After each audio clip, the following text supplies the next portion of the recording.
سب سے بڑی پارٹی اس میں پیپلز پارٹی ہے، اس سے زیادہ پیسے کسی کے پاس نہیں ہے. تو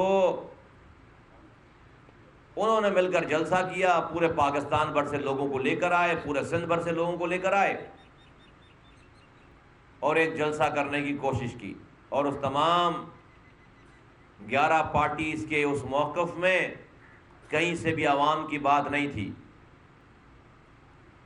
آج سے 2 ماہ پہلے کراچی کی سب سے بڑی خبر یہ تھی کہ نالوں کا پانی گھروں میں گھس گیا ہے، 64 لوگ ہلاک ہو گئے، ہزاروں لوگ بے گھر ہو گئے، اربوں روپے کا نقصان ہو گیا. اتنا نقصان ہو گیا کہ وزیر اعظم کو نیشنل ڈیزاسٹر مینجمنٹ اتھارٹی کو کراچی بھیجنا پڑا. این ڈی اے میں کراچی آ گئی تباہی کو کنٹرول کرنے کے لیے. اتنی تباہی ہو گئی کہ چیف جسٹس پاکستان کو آ کر یہاں پر عدالت لگانی پڑ گئی. وزیر اعلیٰ اور میئر کو بلا کر اس کی سرزنش کی میڈیا کے سامنے. اتنے حالات خراب تھے صرف 2 ماہ پہلے کہ آرمی چیف کو 2 راتوں 2 دنوں تک آ کر کراچی میں بیٹھنا پڑا. وہ کوئی جنگی حکمت عملی نہیں بناتے رہے 2 راتوں 2 دنوں تک.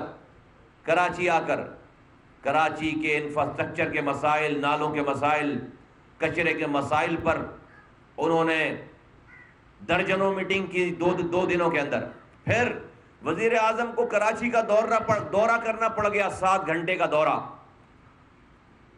اور اس دورے میں انہوں نے ایک پرچہ پڑھ کے سنانا پڑ گیا آئی تھنک، جس میں 1100 ارب روپے کی رقم لکھی ہوئی تھی. وہ پرچے پہ ہی رہی بس. اس کے 11 روپے بھی ابھی تک نہ آئے ہیں نہ آئیں گے. یہ سب کچھ 2 مہینے پہلے ہوا. کیمرے ہٹے، ٹی وی سے خبریں ہٹیں، اور یہ جو اور وہ جو، اور آج کے دن تک اس کا پھر کچھ پتہ نہیں ہے کہ اس تباہی بربادی کا کیا ہوا. جہاں پر این ڈی اے میں آئی تھی، جہاں پر آرمی چیف آئے تھے، جہاں پر چیف جسٹس آئے تھے، جہاں پر وزیر اعظم آئے تھے. اب پھر دوبارہ کوئی تباہی ہوگی، دوبارہ کراچی میں لوگ مریں گے، دوبارہ سب لوگ آ جائیں گے، پھر وہی ڈرامہ ہوگا 2 ہفتوں تک. یہ مذاق اس شہر کی اور اس ملک کے لوگوں کے ساتھ مسلسل ہوتا چلا جا رہا ہے. تو ہم سمجھے تھے کہ کراچی میں جلسہ کر رہی اپوزیشن کی جماعتیں، سو کالڈ. یہ بھی ایک عجیب منافقت ہے کہ پیپلز پارٹی اپوزیشن جماعتوں کا اتحاد بنا ہوا ہے، اور پیپلز پارٹی 12 سالوں سے حکمرانی میں ہے. عجیب مذاق ہے. اپوزیشن جماعتیں کہلا رہی ہیں اور پیپلز پارٹی اس کے اندر ہے، جو کہ 12 سالوں سے سندھ میں حکمران جماعت ہے.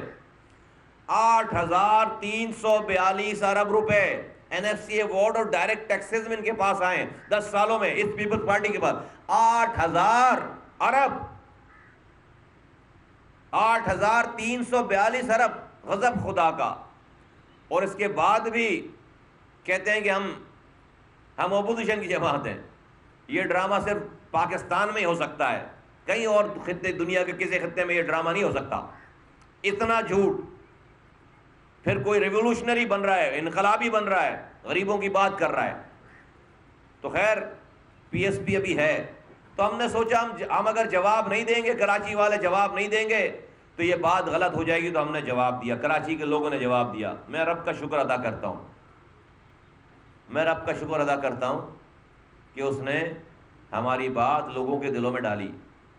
اور میں سلام پیش کرتا ہوں کراچی کے لوگوں کو کہ جس طریقے سے میری ماؤں نے، بہنوں نے، بچوں نے، بزرگوں نے، نوجوانوں نے جس طریقے سے دنیا کے سارے میڈیا چینلز کے سامنے، ساری دنیا کے سامنے، بغیر کسی پیسے کے، بغیر کسی لالچ کے، بغیر کسی عہدے کے، بغیر کسی سرکاری پیسے کے استعمال، فنڈ کے استعمال کے، جس طرح سے اپنے جیبوں سے پیسے ڈال کر، جس طرح سے پوری کراچی بھر سے، کیا سندھی، کیا پنجابی، کیا بلوچ، کیا پختون، کیا سرائکی، کیا ہزارے وال، کیا بنگالی، کیا شیعہ، سنی، دیوبندی، بریلوی، کیا مہاجر، کیا ہندو، کیا کرسچن، ہر انسان جو اس کراچی میں رہتا تھا، ہر علاقے سے لوگ پاک سرزمین پارٹی کی کال پر 8 نومبر کو جو ٹائم دیا گیا تھا اس ٹائم پر پہنچے. اور اتنی بڑی تعداد میں پہنچے کہ پاکستان میں حکمرانوں کے ایوانوں میں اور اپوزیشن کے ایوانوں میں ابھی تک لرزہ طاری ہے. جس طرح کے بیانات آ رہے ہیں پتہ چل رہا ہے کہ کراچی والوں نے چوٹ صحیح جگہ لگائی ہے. یہ سمجھ رہے تھے کہ جھوٹ بول کر حکومت گرانے اور حکومت بچانے کے اس کاروبار کو کر کے یہ بس اپنی سیاست چمکاتے رہیں گے اور لوگوں کو کچھ یہ یاد نہیں رہے گا کہ بھائی جو کہہ رہا ہے کہ ہم مسائل کا حل ہے بیسیکلی مسئلہ ہی اس کے ساتھ ہے. وہی مسئلہ ہے سب سے بڑا. پیپلز پارٹی مسائل کے حل کے طور پر اپنے آپ کو پورے پاکستان میں پیش کر رہی ہے, سندھ میں پیش کر رہی ہے, جبکہ سندھ میں کراچی سے لے کر کشمیر تک جو آج تباہی بربادی ہے وہ کوئی اور اس کا ذمہ دار نہیں ہے, صرف اور صرف پیپلز پارٹی ذمہ دار ہے. آج کراچی سے کشمیر تک سندھ کے لوگوں کو کتے کاٹ رہے ہیں, کتے, اور اس کی ویکسین کا بندوبست نہیں ہو پایا ہے.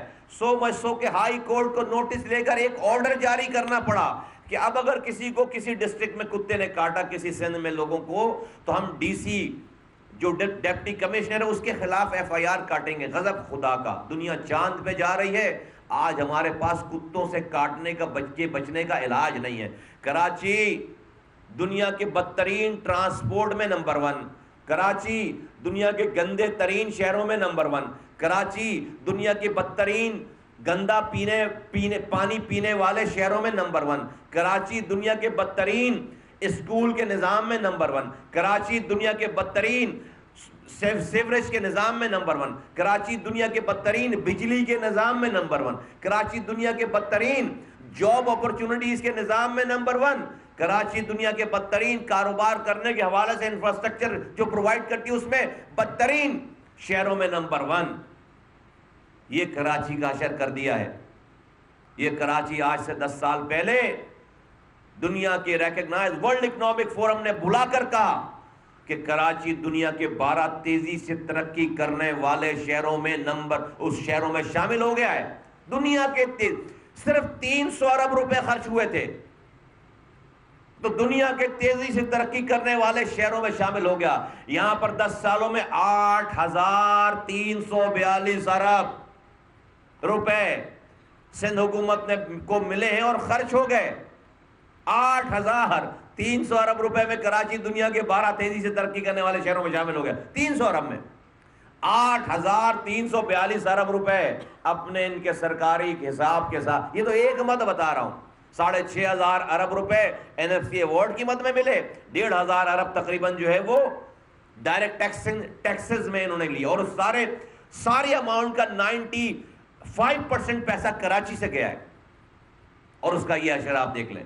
تو کراچی کے لوگوں نے اس کا جواب دیا ہے جو کہ پورے پاکستان کے لوگوں کی نمائندگی کرتے ہیں.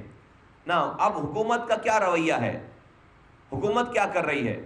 وزیر اعظم عمران خان صاحب کو اب تک یقین ہی نہیں آیا کہ وہ وزیر اعظم پاکستان بن گئے ہیں. پی ٹی آئی کو یہ یقین ہی نہیں آیا کہ وہ حکمران بن گئی ہے.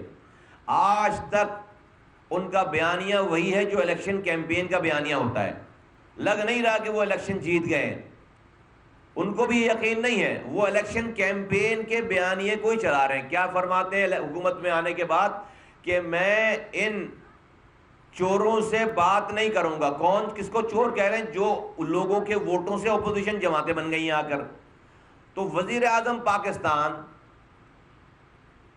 آئین کے مطابق چلنے والی حکومت کے وزیر اعظم اگر یہ کہہ دیں کہ میں اپوزیشن سے بات ہی نہیں کروں گا تو ملک میں آئینی بحران تو انہوں نے خود پیدا کر دیا. کیسے؟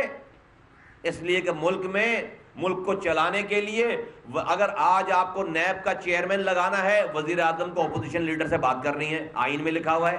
اگر آج آپ کو الیکشن کمیشن کا ہیڈ لگانا ہے, وزیر اعظم کو اپوزیشن لیڈر سے بات کرنی ہے, آئین میں لکھا ہوا ہے. اگر آج آپ کو پبلک اکاؤنٹ کمیٹی کا ہیڈ لگانا ہے تو آپ کو اپوزیشن لیڈر کو بتانا ہے, آئین میں لکھا ہوا ہے. اگر آپ کو کوئی قانون سازی بل منظور کرانا ہے, آپ کو پارلیمنٹ میں اپوزیشن سے بات کرنی ہے, ان کے ووٹ چاہیے. وزیر اعظم کہتا ہے میں بات ہی نہیں کروں گا. تو کسی نے تو ملک کو چلانا ہے بھائی. جب ملک کے چلانے والے پھر دوسرے لوگ اس وزیر اعظم کے موڈ کو دیکھتے ہوئے کہ موڈ نہیں ہے وزیر اعظم کا, بات نہیں کر سکتا, یہ ملک موڈ پہ چل رہا ہے بھائی, غصے پہ چل رہا ہے ملک, ایز اف کہ کوئی بادشاہت ہے یہاں پر. تو موڈ جب نہیں ہے وزیر اعظم صاحب کا کہ بات تو کسی نے تو ملک چلانا ہے، تو ملک چلانے کے لیے جب اپوزیشن سے بات کر لی کرتے ہیں اور سمجھا بجھا کر 2.5 سالوں سے چلوا رہے ہیں، تو آج ساری برائی ان کے گلوں پر ڈال رہے ہیں، اپوزیشن بھی ڈالتی ہے اور وزیر اعظم صاحب بھی ڈال رہے ہیں۔ وزیر اعظم صاحب کہہ رہے ہیں کہ آرمی چیف کو اپوزیشن سے ملاقات نہیں کرنی چاہیے۔ بھائی تم بات نہیں کرو گے تو کوئی تو بات کرے گا، سب لوگوں کا موڈ آپ جیسا تو نہیں ہے، ان کو ملک چلانا ہے، چلوانا ہے۔ آپ اپوزیشن سے بات نہیں کریں گے، شکل نہیں دیکھنا چاہتے، لیکن اپنے سینٹ کے چیئرمین کو جتوانے کے لیے اپوزیشن کا ووٹ حلال ہے پھر، ہاں اپنے سینٹ کے چیئرمین کے کینڈیڈیٹ کے لیے جو کہ اقلیت میں تھے، وہ اپوزیشن کے نمبر زیادہ تھے، اس میں سے اپوزیشن کے ووٹ لے کر اپنے اقلیتی سینٹ کے کینڈیڈیٹ کو چیئرمین سینٹ بنوا لیا، وہ حلال